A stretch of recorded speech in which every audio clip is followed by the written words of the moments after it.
이 시간 저희들이 마가복음 2장 3장을 읽었습니다. 벌써 6차를 시작했는데요. 마태복음이 끝나고 오늘 새벽에 마가복음 1장을 시작했고요. 오늘은 이 시간에는 마가복음 2장 3장을 읽었습니다. 여러분, 마가복음의 특징이 속도감이 엄청나다 그랬죠. 1장부터 예수님의 사역이 곧장 시작되고 16장까지 계속해서 속도감 있게 예수님께서 이 세상에서 있을 때에, 땅에 있을 때에 공생의 기간 동안에 하셨던 일들을 촘촘히 기록하고 저희들로 하여금 있게 합니다. 예수님께서는 삼중 사역을 하셨다 했죠. 하나님의 나라의 그 복음을 전파하시고요. 뿐만 아니라 또 전파한 후에 그 말씀을 해석하고 주석하고 또 가르치셔요. 또 이렇게 제자들이 묻고 또 이렇게 설명해 달라 그러면 친절하게 예수님께서는 그 사역들에 대해서 또 비유에 대해서 다 설명을 해 주십니다. 오늘 읽었던 우리가 2장과 3장은 예수님의 삼중 사역 중에 이제 가르친 거 말고 병자들을 고치시고 회복시키고 이 땅에 살아가는 동안에도 야, 이 땅에는 너희들 마음대로 살아라. 그러다가 끝나면 천국에 와라. 이게 아니에요. 이 땅에서도 하나님은 하나님께 오는 자, 우리 주님께 오는 자를 하나님을 회복시키시며 가장 좋은 것으로 채우신 하나님 되심을 오늘 말씀을 통해서 우리가 깨닫게 됩니다. 특히 오늘 읽은 말씀 가운데 우리가 중요하게 마음속에 생각하고 간직하고 묵상하고 그 말씀 붙잡고 따라야 될 것들이 있습니다. 오늘 성령께서 우리 마음에 기쁨을 주고 또 레마의 말씀을 우리에게 주실 때 그 말씀을 붙잡는 이 시간 되기를 원합니다. 여러분, 예수님께서 다시 가버나움에 들어가셨다라고 2장 1절에서 말하고 있습니다. 예수님의 주 사역지가 바로 갈릴리 또 가버나움 이 근처였음을 알게 하죠. 그리고 우리가 잘 알다시피 이제 예수님이 십자가에 못 박히시기 일주일 전에 예루살렘 성에 입성하고요. 그리고 일주일간 있는 사역들이 쭉 기록하고 또 십자가에 못 박혀 죽으시고 부활하시고 이런 내용들로 이 복음서가 그렇게 기록이 되어 있습니다.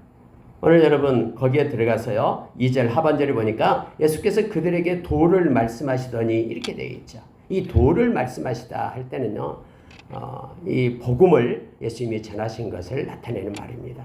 예수님은 그냥 병자를 고치기 위하여 그곳에 간 것이 아니고요. 하나님의 말씀을 나타내며 구원의 길을 여시는 하나님 되심을 알게 합니다.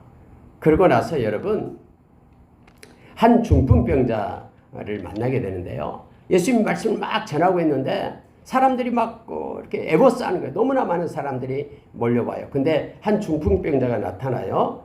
근데 여기에서는요, 중풍병자가 누워있는 중풍병자죠. 그렇죠? 그래서 4명의 사람들이, 친구들이 예수님을 만나면 산다라는 거예요. 그래서 그 중풍병자를 데리고 온 거예요. 성경에 보니까요.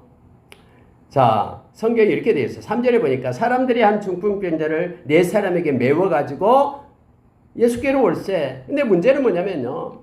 무리가 너무 많아서 예수님 앞으로 데리고 갈 수가 없는 거예요. 이 친구, 사랑하는 친구, 죽어가는 이 친구를. 그래서 그들이 생각하는 것이 있습니다. 그래서 뭐냐면 지붕으로 올라가요. 그때 팔레스타인 지붕은 평평해요. 지붕이. 우리처럼 이렇게 뾰족한 지붕이 아니라요. 평평한 지붕이고요. 나무로 위에 무슨 나무로 하고 뭐 흙을 발라놓고 하는 쉽게 뚫어질 수 있는 지붕이에요. 그래서 이 4명이 나무 지붕을 뚫기 시작하는 거예요. 올라가서요. 뭡니까? 침대, 그를 데리고 왔던 그런 상을 표현하고 있죠. 요즘 말하면 이제 뭐 야전 침대식으로 뭐 이렇게 해가지고 왔겠죠. 환자를 데리고 왔습니다. 이걸 달아내릴 그런 구멍을, 지붕을 뚫는 거예요. 예수님 앞으로 달아내기 위하여. 그래서 가차 없습니다. 왜냐하면 이 길만이 살 길이라고 생각하면 뭐 체면도 이런 것도 필요 없어요. 그래서 여러분 뚫고 예수님 말씀대로 눈앞으로 쭉 이렇게 상이 달아 내려지는 거예요. 그때 여러분 예수님께서 그를 만나서 이제 하셨던 얘기가 2장 첫 번째 나오는 거예요. 여러분 우리는 여기서 예수님께서 이렇게 표현하고 있어요. 자, 5절 보시면요. 예수께서 그들의 믿음을 보시고 이 그들이 누구예요? 친구를 데려왔던 그 4명의 사람들을 포함한 것이죠. 누워있는 환자뿐만 아니라 4명의 사람까지 해서 복수로 그들의 믿음을 봤다라는 거예요. 그리고서 예수님께서 중풍병자에 이르되 작은 자야 내 제사함을 받았느니라 이렇게 말씀을 하십니다. 여러분 이 비유가 왜 중요하냐면요. 그들이 이렇게 환자를 데려오면서 그들의 마음의 소원이 뭘까요? 예수님만 만나면은 이 친구의, 사랑하는 친구의 병이 이렇게 고쳐지고, 그래서 옛날처럼 뛰고 달리고 함께 놀고 하는 그런 삶들이 회복되는 것이 그들의 꿈이었겠죠. 그들이 원하는 거예요. 예수님 앞에 했던 거예요. 근데 여러분, 예수님께서 그들에게 가르쳐주고 싶은 것은 또 다른 게 있어요. 그래서 여기서 우리가 하나 기억해야 될 것이 있습니다. 우리가 아무리 생각하고 이것만 해달라고 하나님께 부르짖고 기도할 때요, 하나님은 그 우리의 기도를 받으시고, 하나님은 우리가 요구한 것보다 더 좋고 큰 것을 먼저 우리에게 주심을 우리는 기억해야 돼요. 그래서 그 좋으신 하나님, 우리가 기도하지 않는 것까지 더 좋은 것으로 허락해 주시는 우리 주님을 우리가 만나게 돼요. 여러분, 그들은 그냥 병만 고쳐주면 된다라고 생각했어요. 근데 우리 주님은 이 병뿐만 아니라 병과 연관된 영적인 그러한 질병이 있다라고 말하고 있는 거예요. 그게 뭐냐면요, 그는 하나님을 찾는 자가 아니었다라는 걸 알게 합니다. 하나님과 분리되어 있는 영적인 고립상태, 하나님과 교통이 없는 자였음을 알게 돼요. 뭐 때문에? 죄 때문에요. 그래서 그가 가진 병과 그의 내면적인 그러한 죄로 인하여 연결되어 있는 것을 예수님께서 지금 말씀하고 있는 거예요. 그래서 사람의 눈에는 보이지 않는 그들의 병이 고쳐지려면은 이 영적인 하나님과의 관계 회복이 먼저다라는 것을, 그 가치를 예수님이 먼저 말씀하신 거예요. 그래서 예수님이 이렇게 말합니다. 작은 자야, 이 병상에 누워있는 이를 향해서 말하는 거예요. 그러면서 내 죄사함을 받으라, 이 말씀을 하는 거예요. 이건 눈에 보이지 않잖아요. 누구도 볼지 알지 못하는 거잖아요. 거기에 사람들이 많이 있었는데 갑자기 예수님이 내 죄사함을 받으라 이렇게 얘기하니까는, 거기에 여러분 이걸 듣고 있던 서기관들이 있었다고 얘기해요. 자, 여러분 6절을 보십시오. 거기 앉아서 마음에 생각하기를, 아니 어찌 이렇게 말할 수 있어? 신성모독이야. 블라스페미를 얘기한다는 거예요. 블라스페미요. 다시 말하면은 하나님만이 할 수 있는 그런 얘기를 감히 인간이 지가 뭔데 이렇게 말하고 있다라고 속으로 생각한 거예요. 그때 당시에 여러분, 모든 사고는요, 모든 죄의 사함은 하나님만이 하실 수 있다고 생각해요. 심지어 여러분, 기름 부음을 받은 메시아 그리스도도 죄 사할 수 있는 능력이 없다라고 생각했어요. 삼위일체 하나님에 대해서 그들은 이해를 못했어요. 그래서 여러분, 사람이 죄 사함을 받았느니라 라고 얘기하니까는, 와, 어떻게 저렇게 말할 수 있어? 지가 무슨 하나님이야? 라고 말하고 있는 거예요. 근데 여러분, 그 말을 아니라 속으로 그렇게 생각한 거예요. 근데 하나님은요, 우리 주님은요, 그 마음을 다 읽잖아요. 마음의 생각과 우리의 모든 것을 살피시는 하나님 되시는 예수님이시잖아요. 예수님의 하나님이셔요. 그래서 그 말씀을 하신 거예요. 그들의 마음의 생각을 예수님은 다 아셨다라고 성경 말합니다. 그리고서 이렇게 말합니다. 자, 8절에 보십시오. 그들이 속으로 이렇게 생각하는 줄을 예수께서 곧 중심에 아시고 이르시되 어찌하여 이것을 마음에 생각하느냐. 깜짝 놀랐겠죠. 그들이 마음에 생각하고 어찌하여 너희는 이것을 마음에 생각하느냐 하면서 예수님이 이 말을 해요. 자, 어느 것이 더 쉽겠느냐? 죄사함 받았느니라 하는 말하고, 그 다음에 내 상을 가지고 걸어가라 하는 말하고, 어느 것이 더 쉽겠느냐라는 거예요.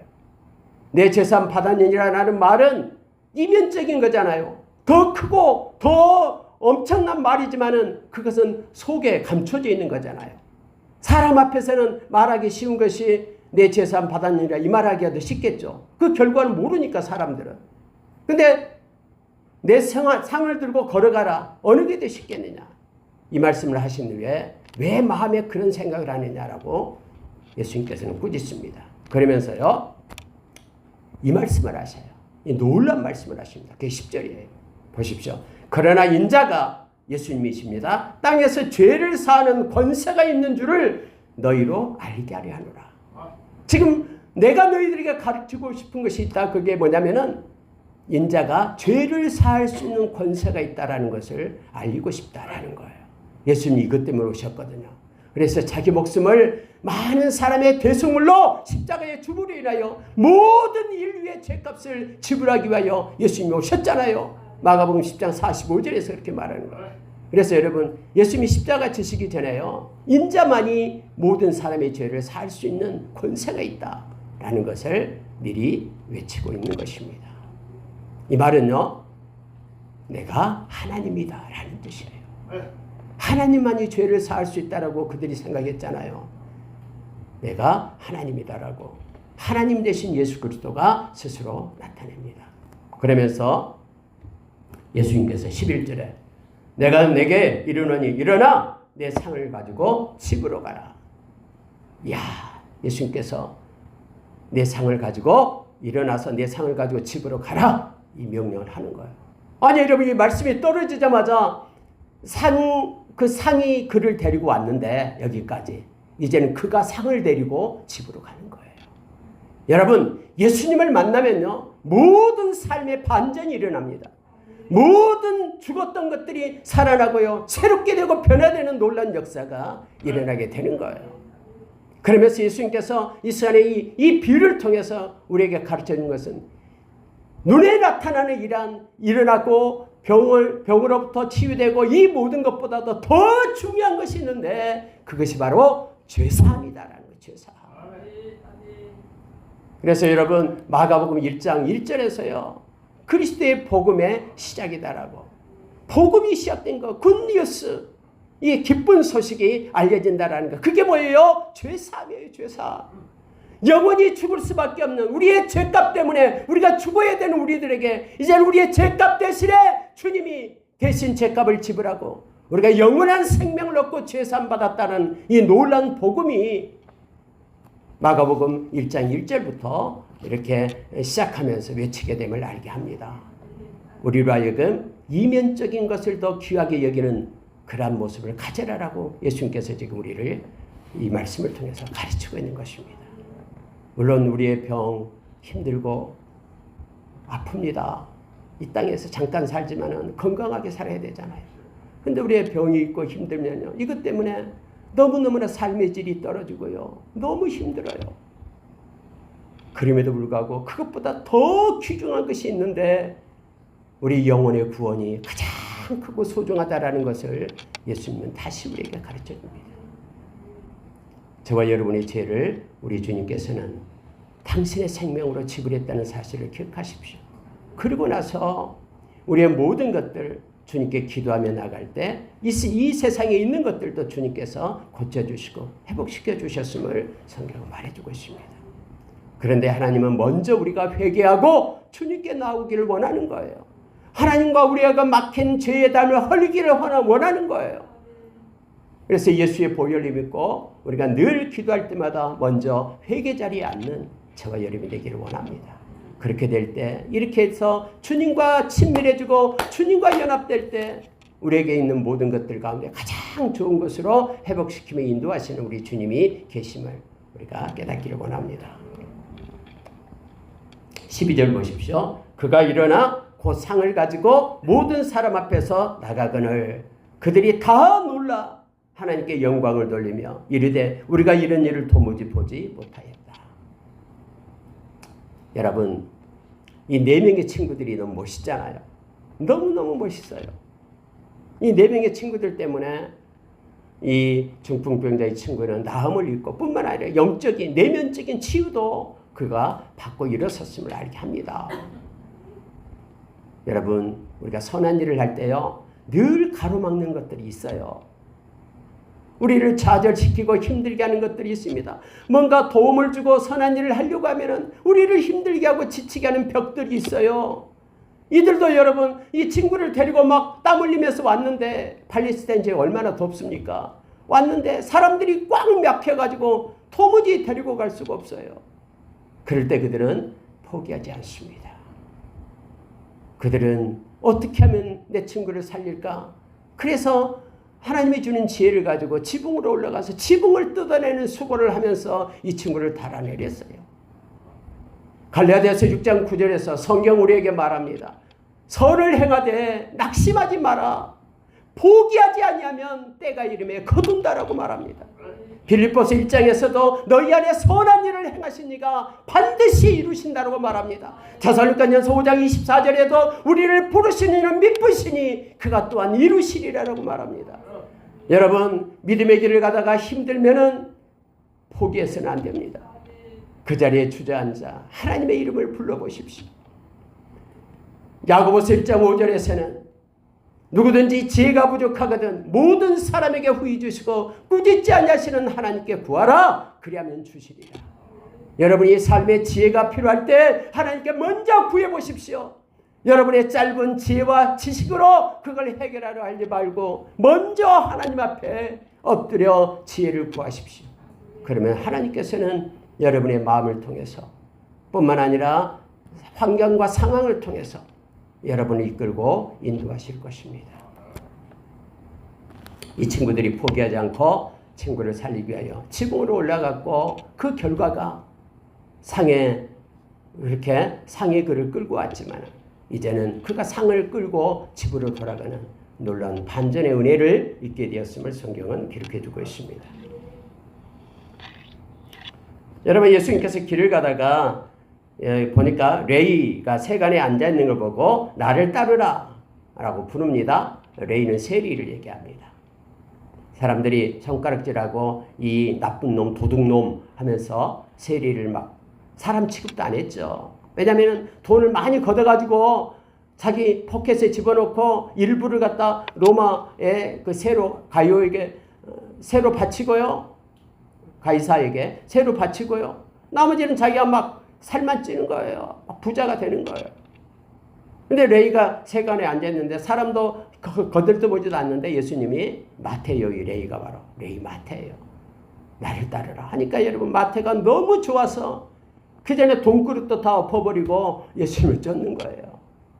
그리고 자기 집에 예수님을 초대해가지고 식사 대접을 하는 거예요. 근데 거기에는 막 창녀들이 와 있고 세리들이 와 있고 막 죄인들이 와 있고 하니까는 막 바리새인들이 와가지고 예수님 제자한테 아니 너네 스승은 무슨 이렇게 서해받은 자 거지들 뭐 나쁜 사람들의 손가락질 받는 사람들 그들과 함께 왜 저렇게 식사를 하고 그러냐. 뭐 선생이면 선생님답게 점잖하게 깨끗한 사람들, 착한 사람들, 이런 사람들, 고위층 사람들만 함께 같이 식사를 하지 이렇게 얘기하는 거예요. 여러분, 예수님은요 이것도 다 들었다라고 얘기하잖아요. 예수님은 다 알고 계셔요. 그래서 예수님이 뭐라고 합니까? 오늘 말씀 이렇게 말하고 있죠. 자, 17절입니다. 예수께서 들으시고 그들에게 이르시되 건강한 자에게는 의사가 쓸데없고 병든 자에게야 쓸데있느니라. 나는 의인을 부르러 온 것이 아니라 죄인을 부르러 왔노라. 여러분, 자기가 의롭다 생각한 사람은요 예수 찾지 않습니다. 그러나 내가 죄인이다라고, 내가 진짜로 죄가 있다라고 생각하는 사람만 예수님께 와서 나의 죄를 사해달라고 그분의 보혈을 믿고 그렇게 회개하는 거예요.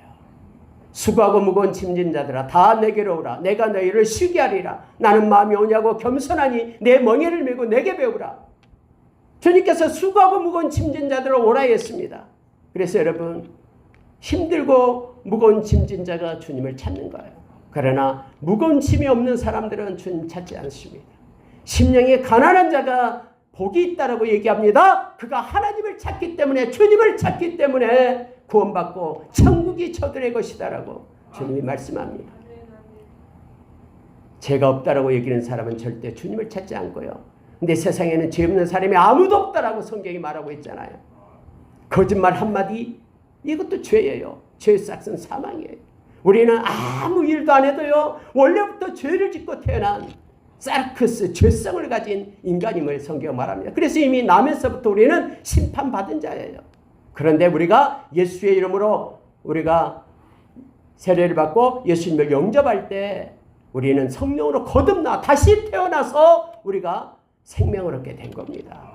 그래서 가만히 있으면 저절로 있는 자는 다 지옥에 감을 성경은 말해주고 있습니다.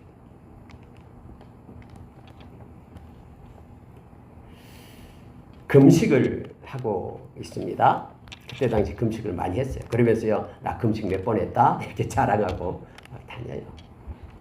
오늘날은 막 40일 금식한 사람도 있잖아요. 있어요. 주변에도 보면 있어요.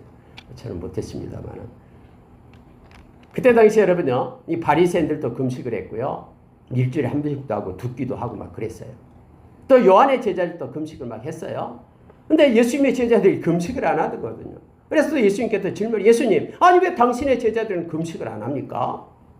그러니까 예수님이 하시는 말씀이 이렇게 말씀합니다. 혼인집 손님들이 신랑과 함께 있을 때는 금식할 수 있느냐? 신랑과 함께 있을 때는 금식할 수 없느니라. 그러나 신랑이 빼앗긴 날이 있는데 그때는 금식을 할 거다. 이렇게 얘기해요. 그러면서 여러분 유명한 비유를 우리에게 줘요.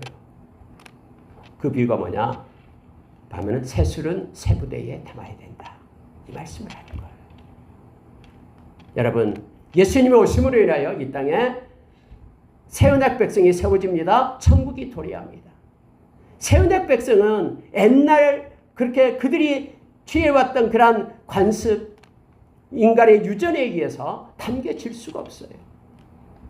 예수 믿는 사람은 더 나은 의를 가진 자이기 때문에 옛날의 율법 속에 갇힐 수가 없어요. 그래서 여러분 예수님께서 새 언약 백성은 새 부대에 담아야 된다라고 말합니다. 그럼 새 언약 백성은 뭡니까? 마음에 하나님의 법을 가지고 사는 사람들, 그들은 활동적입니다. 성령께서 활동하기 때문에 뜨겁습니다. 그래서 낡은 옛날 가죽 부대에 낡은 옛날의 형식과 그러한 유전에 갇힐 수가 없어요. 옛날처럼 금식을 몇 번 하고 7월 10일 날 금식하고 뭐하고 이것으로 새 복음을 받아들일 수가 없다라는 거예요. 저와 여러분은 형식적인 것보다 더 나은 내면의 중심을 가지고 살아가는 더 나은 의를 가진 하나님의 백성이 되어야 됨을 예수님께서 가르쳐 주신 것입니다. 그래서 여러분, 저와 여러분은 말씀과 기도로 살아가는 하나님께 속한 거룩한 백성이 되어야 됨을 성경은 가르쳐 줍니다. 안식일에 대한 내용이 쭉 나와요. 안식일 날. 배가 고팠어요. 안식일 날. 근데 제자들이 밀밭에 가서 밀을 이렇게 비벼가지고 이렇게 알갱이를 먹습니다. 저도 어렸을 때 어렴풋이 생각이 나요. 뭐 보리 이삭 따가지고 뭐 그을러가지고 비벼가지고 뭐 먹던 그런 생각도 어렴풋이 납니다. 근데 이걸 보고 있던 바리새인들이 얘기하는 거예요. 왜 당신의 제자들은 안식일 날 이렇게 일을 하냐라는 거예요. 그러면서 예수님을 몰아세웁니다. 그때 여러분 예수님께서 다윗을 예를 듭니다. 그들은 다윗이라면 껌뻑 죽거든요. 왜냐하면 다윗의 자손이라고 생각하니까. 다윗이 안식일 날 배가 고플 때 제사장에게 가서요. 이게 노베에 있는 제사장이에요. 높제사장이요. 아비아들 제사장에 가가지고 먹을 진설병을 갖다 얻어 먹습니다. 근데 이거 제사장만 먹을 수 있는 거거든요. 법으로요. 근데 다윗이 먹었다라는 거예요. 배고플 때 어쩔 수 없어 그게 먹게 되는 거에 대해서 얘기를 하는 거예요. 그러면서 예수님이 말씀을 하신 게 뭐냐면요. 안식일은 사람을 위하여 있는 것이다. 사람이 안식일을 위하여 있는 것이 아니라 그리고 내가 안식일의 주인이다. 우리가 마태복음에서 이미 이거에 대해서 봤잖아요. 여러분 주일날에 안식일 날에도요. 이 성전 안에는 제사장들이 일을 합니다. 아침에 불을 피우고요. 분향단에다가 일을 해요. 근데 이 제사장들은 그걸 일이라고 생각 안 해요. 안식을 범한 게 아니에요. 왜요? 성전 안에 있기 때문에. 근데 예수님 뭐라고 얘기합니까? 이 성전보다 더 큰 이가 여기 있다. 성전이 내 안에 있다라는 거예요. 그럼 내 안에서 예수님 안에서 행하는 모든 일들, 제자들 그들은 다 죄가 없다라는 거예요. 안식일을 범한 게 아니다라는 거예요. 그래서 여러분 아십니까? 예수님이 이 안식일을 범했다고 예수님이 주인인데 안식일을 범했다고 예수님을 십자가에 못 박혀요. 십자가에 못 박힌 이유 중에 하나가 이 안식일을 범한 죄예요. 예수님은 저와 여러분께 영원한 안식을 부활함으로 인하여 주셨어요. 주일날 부활함으로 인하여 우리에게 영원한 안식을 주었기 때문에요. 저와 여러분은 영원한 안식 가운데 있기 때문에 우리는 안식일 토요일 날 모여서 예배하는 게 아니에요. 제칠 안식교가 아니에요. 예수님의 십자가의 은혜로 저와 여러분 영원한 부활, 영원한 안식을 얻었기 때문에 우리에게 영원한 안식을 주신 이 주일날 주님이 부활하셨기 때문에 주님께 감사의 예배를 드리는 것입니다. 또 하나가 나와요, 여러분. 안식일에 보니까 손마른 병을 가진 사람이 있어요. 여러분 손마른 병이 있어요. 움직이지도 못해요. 한 손을. 근데 사람들이 눈을 보고 있는 거예요. 야, 이제 예수님을 말로 이 책잡을 일이 생겼다라는 거예요. 안식일 날 이제는 병든 자를 고치는가 고치지 않는가 보자라고 눈을 막 부릅뜨고 막 있어요, 사람들이. 예수님 다 알고 있어요. 근데 여러분, 예수님은요, 이렇게 사람들의 어떤 악한 괴계, 악한 꾀, 이것도 전혀 예수님하고는 관계가 없습니다. 나 같으면 저들이 다 숨어서 지금 보고 있는 게 내가 그 함정에 빠질지 알고 하면서 슬며시 안 고쳤을 거예요, 아마. 근데 예수님은요, 그런 거 없습니다. 예수님은 진리대로 행하시잖아요. 하나님이신 예수님은요, 어김없고요, 거침없습니다. 하나님. 그러면서 예수님께서 이 말씀을 하셔요. 한가운데 일어 세웁니다. 일어나라 했더니 한쪽 손마른 병 환자가 일어서요. 3장이에요. 4절에 보십시오. 그들에게 이르시되 안식일에 선을 행하는 것과 악을 행하는 것, 생명을 구하는 것과 죽이는 것 어느 것이 옳으냐 물어요, 예수님이. 그들이 아무 말도 못해요. 왜냐하면 생명을 살리는 거 옳은 것입니다 라고 말하면은 지금 안식일 날 고친가 안 고친가 책 잡기 위해서 지금 보려고 하고 있는데 그들의 계획이 수포로 돌아가잖아요. 예수님께서는 그 말씀을 하시고 그 사람에게 말합니다. 너 손을 내밀라 하니까는 손을 딱 내민 거예요. 그러니까 그 즉시 회복이 됩니다. 하나님의 우리 주님의 말씀은 살아있어요. 그래서 여러분 히브리서 1장 3절에 보면은요, 이 모든 세상을 우리 주님이 말씀으로 붙들고 있다고 말합니다. 여러분 말씀은요 소멸되지 않아요. 말씀은 사람들의 말과는 달라요. 이 명언이나 격언과는 달라요. 이 말씀은 생명이 있어요. 자위의 날씨는 어떤 것보다 예리해요. 그래서 여러분 모든 것을 찔러 쪼개가고 그리고 하나님의 뜻을 이루어가는 것이 말씀이에요. 우리의 마음의 깊은 것까지 회복시키는 것이 말씀입니다. 그래서 말씀이 우리를 위로해요. 여러분 말씀을 많이 읽다가 말씀 때문에 우리가 울기도 하고요. 말씀 때문에 위로받고요. 치유되고요. 말씀 때문에 하나님의 사람으로 온전케 세워지고요. 말씀 때문에 우리가 거듭나게 되고요. 이 말씀이 마틴 루터를 이렇게 세워가지고 그가 좌절했을 때 다시 종교개혁을 일으켜 기독교를 세우는 것 아시잖아요. 로마서 1장 17절 말씀이 그를 끌고 일어나잖아요. 말씀은 살아있어요. 그래서 예수님이 말씀하시니까 손마른 병 말씀에 의지해서 손을 쫙 펴는 거예요. 그러니 손이 그 즉시 회복되었다라고 성경이 말합니다. 그런데요, 이것을 보고 있던 바리새인들이 나가서 곧 헤롯 왕과 함께 어떻게 하여 예수를 죽일까 의논하더라 이렇게 돼 있잖아요. 우리 같으면 깜짝 놀래가지고 야, 저분은 진짜 하나님의 아들인가 봐. 우리가 저분을 믿어야지 섬겨야지 하면서 주님을 따라갈 텐데 이들은요, 그러한 엄청난 기적을 보고도 믿지 않습니다. 예수님께서는 12 제자를 세웁니다. 자, 13절 보십시오. 또 산에 오르사 자기가 원하는 자들을 부르시니 나아온지라. 이에 12를 세우셨으니 이는 자기와 함께 있게 하시고 또 보내사 전도도 하며 귀신을 내쫓는 권능도 가지게 함이려라. 여러분 세 가지 것을 예수님이 제자들에게 줘요. 예수님이 세울 때 저와 여러분 예수님이 제자입니다. 저와 여러분이 세 가지 것이 있어요. 첫째는 주님과 함께하는 은혜가 있어요. 성령으로 인하여 우리는 성령 세례로 예수님과 연합된 자예요.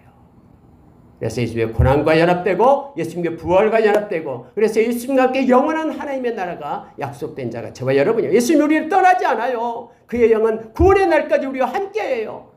그래서 여러분 이것을 없다 그러면 이걸 유지해야 돼요. 이걸 위하여 우리가 기도해야 돼요.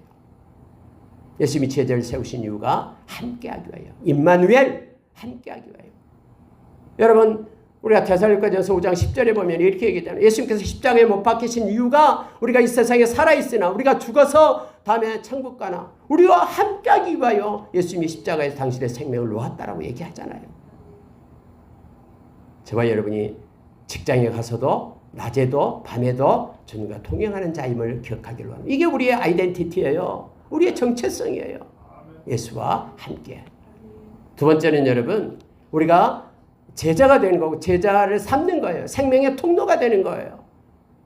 교회는 그래서 하나님의 말씀을 열방에 전하는 게 교회예요. 그리고 여러분 저와 여러분이 그리스도의 향기가 되고 편지가 되는 것. 이것이 주님의 제자의 모습이죠. 세 번째는 여러분 귀신을 내쫓는 권능을 가지고 사는 거예요. 여러분 우리가 야고보서 4장에서 우리에게 말씀했죠. 마귀를 대적하라. 그러면 너희를 피하리라. 하나님을 가까이 하라. 그러면 너희를 가까이 하시리라. 이렇게 우리에게 말합니다. 여러분, 마귀하고요 타협하면 안 됩니다. 앞으로 여러분, 악한 세상의 영이 우리를 끌고 다니면서 너 정욕대로 살아라, 너 세상의 풍조를 따라 살아라 하면서 한 번만 눈 감으면은 너가 그렇게 뭐 좋을 텐데, 부자가 될 텐데 하면서요 많은 그런 유혹으로 우리를 미혹할 거예요. 그때 여러분, 약한 세상의 영하고 타협하면 안 돼요. 그는 타협할 대상이 아니에요. 그는 우리가 대적할 대상이에요. 마귀를 대적하라, 쫓아낼 대상이에요. 근다고 해서 막 마귀를 쫓아다니면서 쫓으러 다니고 그건 아니고요. 우리에게 이렇게 우리를 가로막고 힘들게 하는 악한 자에 있을 때 예수님의 보혈 힘있고 예수의 이름으로 마귀를 대적해야 됩니다. 이걸 때문에 우리를 제자로 세웠다라고 말하는 거예요. 여러분, 20절로 내려가겠습니다. 집에 들어가시니 무리가 다시 모임으로 식사할 겨를도 없는지라. 예수의 친족들이 듣고 그를 붙들려 나오니 이는 그가 미쳤다 하밀더라. 여러분, 예수님의 동생이 4명이 나오잖아요. 야고보도 있고 뭐 유다도 있고 요셉도 있고 시몬도 있고 그래요. 근데 예수님이 살아있을 동안에요, 그들이요 예수님을 미쳤다 했어요. 친족들이요. 예수님을 믿지 못했어요. 오히려요. 그리고 언제 믿습니까? 예수님이 십자가에 죽으시고 예수님이 사흘 만에 부활하시고 그들에게 나타나시고 성령을 또 보내주시고 그때서야 예수님의 그런 동생들이 와서 함께 기도하잖아요. 예수님이 십자가에서 부활하시고 그 다음에 승천하시고 난 다음에 막 같이 모여서 우리 큰형이 바로 하나님의 아들이었다라는 것을 깨닫게 되잖아요. 그리고 여러분, 오순절 40일 오순절 날 이제 예수님이 40일 부활하고 10일 후에, 그러니까 50일 만에 오순절을 볼 때 성령이 임할 때 그들이 완전히 바꿔지잖아요. 그래서 여러분, 야고보가요, 예수님 친동생 야고보가 주 예수 그리스도의 종 야고보는 이렇게 말해요. 예수님의 종이라고 얘기합니다. 유다도 역시 마찬가지예요. 바로 야고보의 형제며 그리스도의 종인 유다는 이렇게 얘기해요. 근데 그때는 미쳤다라고 얘기했습니다. 바알세불에 집혔다라고 또 사람들도 얘기했어요. 바알세불이 뭐냐면은 귀신의 왕이에요. 귀신의 파리왕. 이 귀신의 왕을 얘기했다. 바알세불. 근데 예수님이 그게 정확하게 설명해줘요. 어떻게 귀신이 귀신을 쫓아낼 수 있냐? 그러면 그 나라가 망하는 것이다. 근데 귀신의 나라는 망하지 않고 인류 끝까지 간다라는 거예요. 심판받을 때까지 귀신이 있다라는 거예요. 그래서 내가 쫓아낸 게 귀신 쫓아낸 게 아니라 성령님이 쫓아낸 것이다라고 말해요. 그러면서 여러분, 중요한 말씀을 우리에게 합니다. 자, 29절 보십시오. 누구든지 성령을 모독하는 자는 영원히 사하심을 얻지 못하고 영원한 죄가 되느니라. 여러분, 사하심을 받지 못한 죄가 있어요. 성령을 모독하는 죄예요. 이미 여러분 이거 말씀을 드렸습니다만 성령을 모독하는 게 뭐냐면요, 우리가 예수를 진심으로 영접하면 우리 안에는 성령님이 계셔요. 그 성령님이 우리로 하여금 영원한 하나님의 나라를 상속받는 증인이 되게 하시잖아요. 이 성령님이 예수님이 나의 구주가 되심을 믿게 하잖아요. 이 성령님이 하나님을 아빠 아버지라고 부르게 하잖아요. 하나님이 살아계심을 믿게 하는 것이 내 안에 있는 성령님이에요. 2000년 전에 십자가에 못 박히신 예수가 나의 죄를 위하여 죽으셨다는 것을 믿게 하신 분이 성령님이에요. 성령님 없이는 절대로 믿지 못합니다. 어떻게 하나님이 말로 이 세상을 창조했다는 것도 못 믿어요. 다 성령님이 하시는 겁니다. 근데 이 성령님을 거부하고 믿지 않겠다라는 거예요. 그래서 성령을 회박한다라는 것은 무슨 뜻이냐면요, 예수님을 영접하지 않는 것을 얘기합니다. 나는 못 믿겠으니 성령님 내 안에 들어오지 마십시오 라고 성령을 회방하는 거예요. 그는 예수 믿지 않기 때문에 결코 구원을 받을 수 없다라고 지금 말씀하고 있는 것입니다. 말씀을 마치겠습니다. 이거 보고 마치겠습니다. 예수님의 어머니 동생들이 와서 밖에서 예수님을 불러요. 그랬더니 무리가 와서 예수님께서 이렇게 말합니다. 32절. 여짜오되 보소서 당신의 어머니와 동생들과 누이들이 밖에서 찾나이다. 예수님이 이렇게 대답합니다. 누가 내 어머니며 동생들이냐 하시고 둘러 앉아 있는 그 제자들을 보시면서 말합니다. 내 어머니와 내 동생들을 보라. 누구든지 하나님의 뜻대로 행하는 자가 내 형제요 자매요 어머니니라 하면서 여러분 하나님의 나라의 가족을 예수님께서 말씀을 하고 있는 거예요. 이것은 마태복음 25장 50절에도 동일하게 나옵니다. 누가 내 어머니고 형제냐? 하나님의 뜻대로 행하는 자가 내 형제고 내 자매다. 이건 여러분 우리가 마태복음 7장에서 알잖아요. 주여 주여 하는 자마다 천국에 들어가지 못한다. 아버지의 뜻대로 행하는 자라야 천국에 들어간다 라고 말하죠. 그래서 천국에 들어가는 모두가 하나님의 가족이 되는 것입니다. 이것을 여러분 누가는 다른 말로 써요. 누가복음 8장 21절에서 다른 말로 뭐라고 하냐면 똑같은 사건이에요. 근데 무슨 얘기를 하냐면은 말씀을 지키는 자가 내 형제고 내 어머니다라고 말합니다. 그럼 하나님의 뜻은 어디에 있다는 거예요? 말씀에 있다는 거예요. 근데 여러분 말씀을 버리고 내가 하나님의 뜻대로 행한다라고 하나님이 방법이다라고 말하면 됩니까? 안 되죠. 그래서 새언약 백성 하나님의 자녀들은 말씀을 가지고 살아가는 이들. 요한복음 8장 31절에서 예수의 제자들은 예수의 말씀 안에 거하는 자들. 하나님의 뜻은 말씀에 있습니다. 저와 여러분이 말씀을 읽고 묵상할 때 하나님의 뜻을 깨닫게 돼요. 하나님의 마음과 뜻을 알게 됩니다. 그래서 말씀을 따라 사는 이들이 바로 예수 그리스도의 가족이 되고 하나님의 가족이 됨을 알게 합니다. 말씀 마치겠습니다. 저와 여러분은 이 세상에 홀로 있는 게 아닙니다. 성령님이 우리와 함께 하시고요. 또 저와 여러분은 믿음의 형제 자매들이 있습니다. 믿음의 동역자, 기도의 동역자들이 함께 합니다. 이 세상 끝날 때까지 믿음 붙잡고 하나님께 영광 돌리는 저와 여러분이 되기를 원합니다. 표면적인 것이 아니라 내면적인 우리가 늘 예수의 보혈로 제사함받고 주님의 은혜 가운데 가는 저와 여러분이 되기를 예수의 이름으로 축원합니다. 기도하겠습니다.